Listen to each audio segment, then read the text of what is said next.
Atlantic സമുദ്രത്തിനു മുകളിലൂടെ ആദ്യമായി വിമാനം ഒറ്റയ്ക്ക് പറത്തിയ ആളാണ് പൈലറ്റ് ചാൾസ് ലിൻഡ്ബർഗ് സീനിയർ. 1932 ചാൾസിന്റെ 2 വയസ്സുള്ള മകനെ അവരുടെ ന്യൂജേഴ്സിയിലെ വീട്ടിൽ നിന്നും കാണാതാവുകയും തുടർന്നുള്ള അതിശയകരമായ സംഭവവികാസങ്ങളുമാണ് ഈ എപ്പിസോഡിൽ നാം പറയാൻ പോകുന്നത്.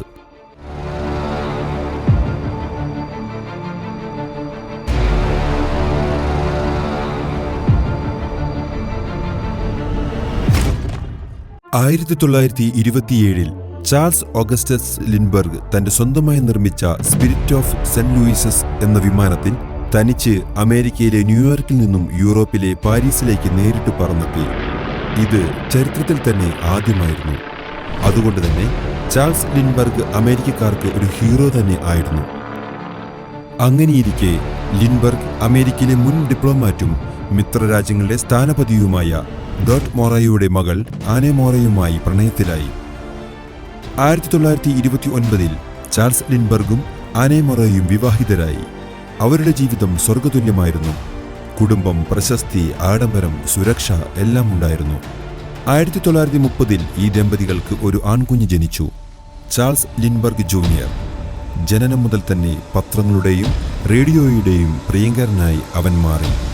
ലിൻഡ്ബർഗ് ദമ്പതികൾ കുട്ടിക്ക് അനുയോജ്യമായ സുരക്ഷിതമായ ഒരു പരിസരം ഒരുക്കുവാനായി ന്യൂജേഴ്സിയിലെ ഹോപ്പ്വെൽ എന്ന ഗ്രാമത്തിൽ ഒരു വലിയ തോട്ടത്തിനകത്ത് അവർ സ്വന്തമായി ഒരു പ്ലാൻ ഉണ്ടാക്കി ഒരു വീട് നിർമ്മിച്ചു. അവിടേക്ക് താമസവും മാറി.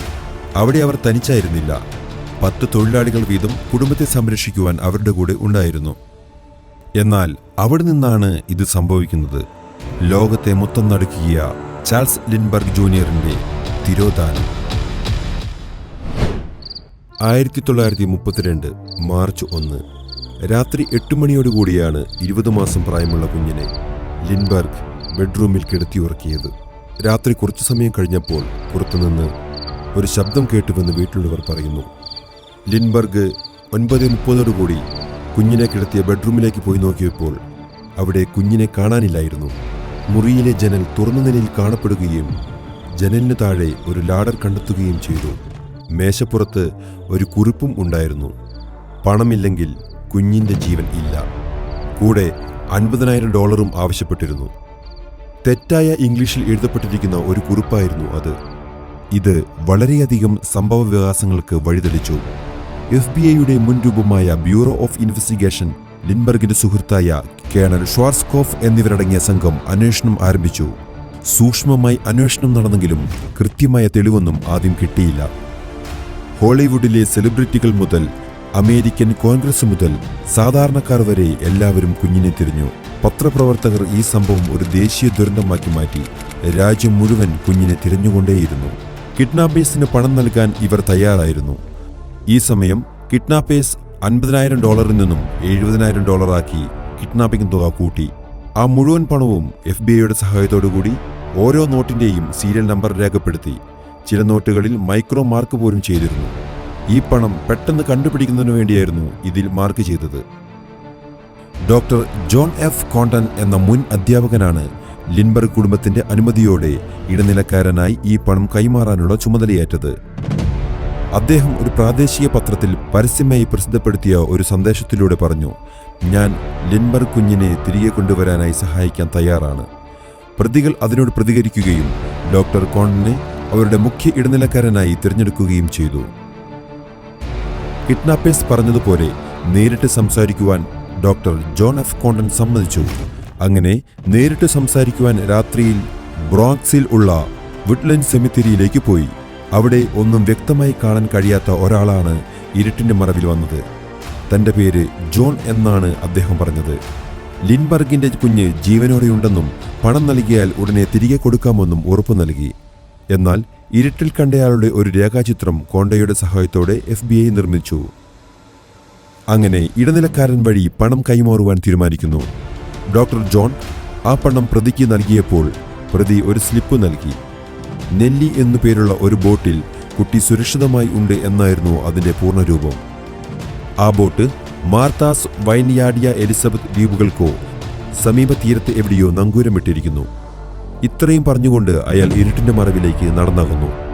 എന്നാൽ ലിൻബർഗും കോസ്റ്റ് ഗാർഡും ചേർന്ന് ഈ ബോട്ടിനു വേണ്ടി അയാൾ പറഞ്ഞ സ്ഥലത്തെല്ലായിടത്തും തിരഞ്ഞെങ്കിലും നെല്ലി എന്നു പേരുള്ള ബോട്ട് കണ്ടുപിടിക്കുവാൻ സാധിച്ചിരുന്നില്ല. അതൊരു ചതിയായിരുന്നുവെന്ന് അവർക്ക് മനസ്സിലായി.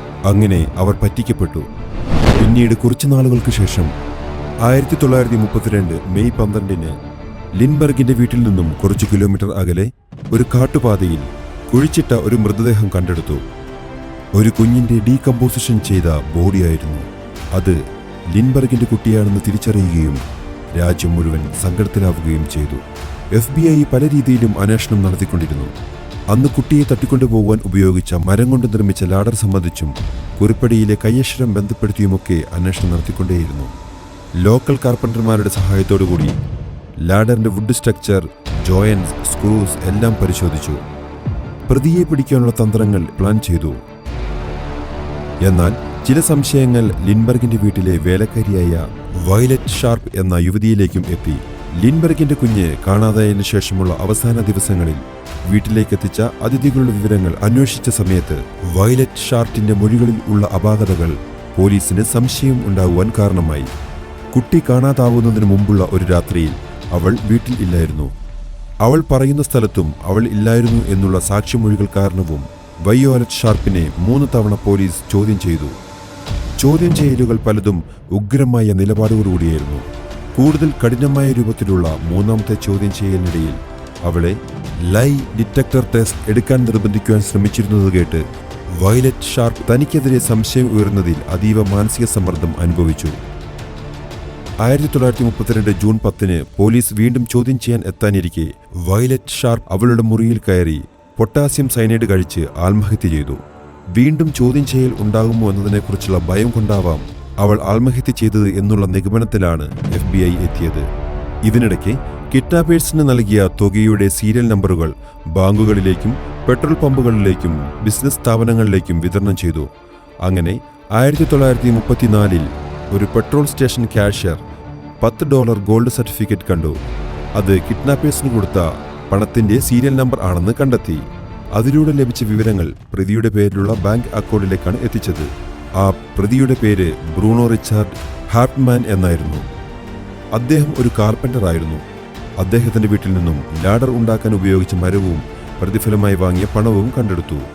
പ്രതിയായ ബ്രൂണോ ഹാർട്ട്മാന്റെ കയ്യക്ഷരം കുട്ടിയെ തട്ടിക്കൊണ്ടുപോയ ദിവസം എഴുതിവെച്ച പേപ്പറിലുമുള്ള കയ്യക്ഷരത്തോട് വളരെ സാമ്യമുള്ളതായിരുന്നു. പക്ഷേ അയാൾ തെറ്റുകൾ നിഷേധിച്ചിരുന്നു. അയാൾ പറഞ്ഞിരുന്നത് കണ്ടെടുത്തതെല്ലാം എൻ്റെ സുഹൃത്ത് ഇസിഡോർ ഫിഷ് മരിക്കുന്നതിന് മുമ്പ് സൂക്ഷിക്കാൻ നൽകിയതാണ് എന്നാണ്. എന്നാൽ കോടതിയിൽ ഹാൻഡ് റൈറ്റിംഗ് മാച്ച് അത്യന്തം ശക്തമായ തെളിവായി അവതരിപ്പിച്ചു.